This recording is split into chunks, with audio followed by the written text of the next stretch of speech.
Funny how things work out. This is the second Batman-related sort of film that I also feel is something I respect more than I like following, well, The Batman Begins.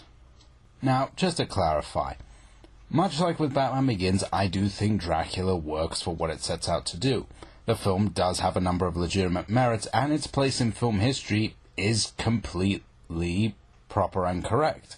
It was one of the first sound horror movies. It made a star out of Bela Lugosi and rightfully created an icon. It does have its own moments of legitimate atmosphere and suspense, and you can very much see how it would influence horror films over the next 2 decades. And of course, without it, there would be no Universal Monsters series. Of course, huge part of the credit must go down to, once again, Lugosi as Dracula. The accent, the eyes, the way he holds himself, the sort of combination of aristocracy and dignity, but also an underlying sinisterness. All of this made Dracula an icon in a way that he had never really been before, even from the Bram Stoker book. Every single time this man is on screen, he completely dominates.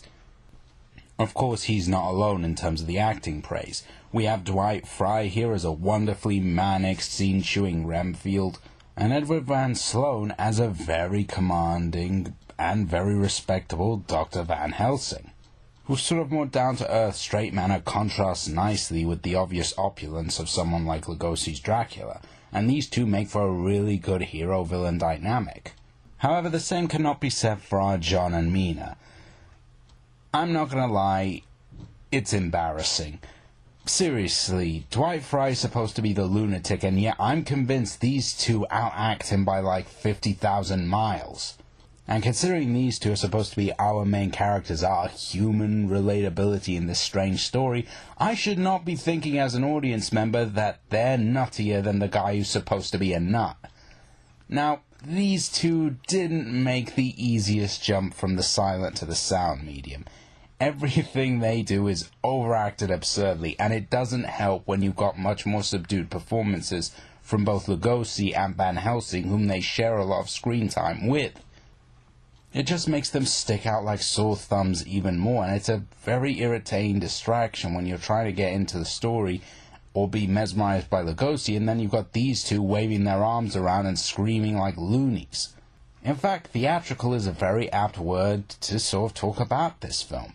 In fact, it's not really based so much on the novel, but rather an adaptation of it for the stage, which is what gave Lugosi the role in the first place. He played Dracula in the original stage production of this play, based on the book, and that's how he got landed the role at Universal.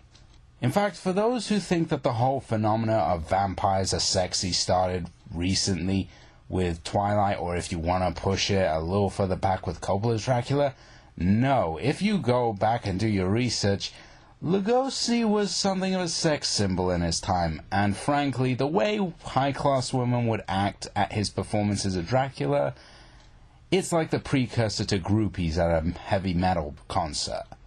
And that whole quality of it being a play is where I think the film has its biggest hindrance. It very much feels like a recorded stage play once you get to London. Once you go past all the stuff set in Castle Dracula and you move to the main meat of the story, which takes place in London and has all the stuff with Carfax Abbey and whatnot, the film very much feels like a drawing room drama in a lot of ways.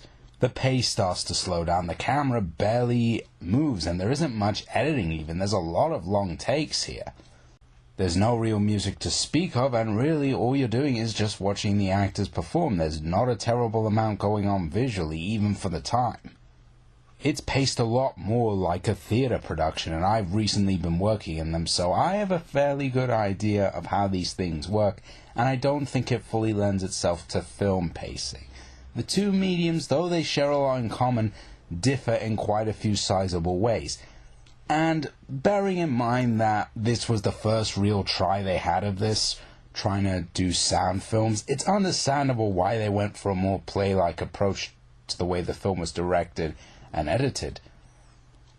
But it's one of those things where it's versus the time it came from against has it aged well. And I think in that regard, it has it, and the pacing really sags in the middle because of this.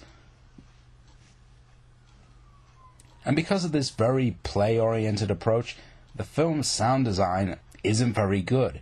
It's not just that there's a lack of music. I'm not asking for a huge John Williams-style orchestra, or back then it would have been someone like Max Steiner, but, a violin or two in a couple of places, such as when Dracula is prowling around, just to add a little bit more atmosphere.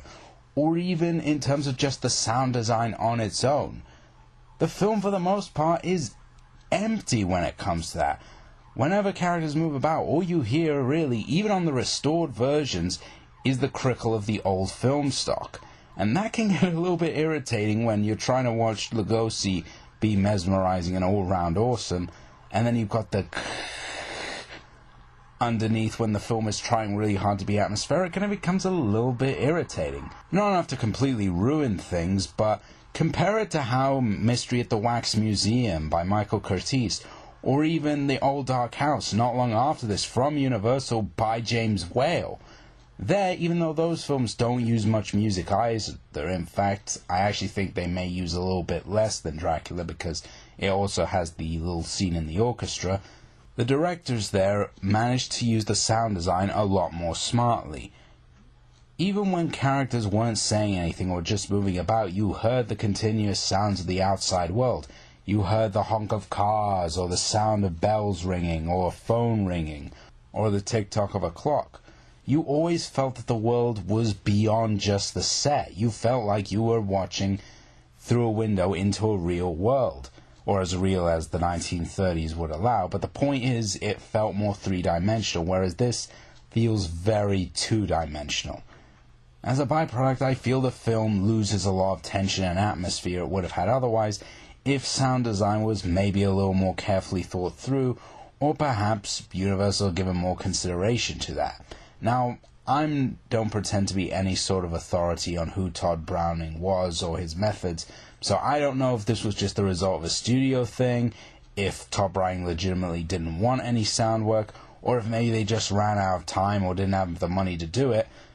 But in retrospect, it's one of those things that for me personally hurts the film and makes it feel very dry for the most part, which is not something I really should be feeling. In a lot of these older horror films, the great thing about them is the sheer level of atmosphere that is in them.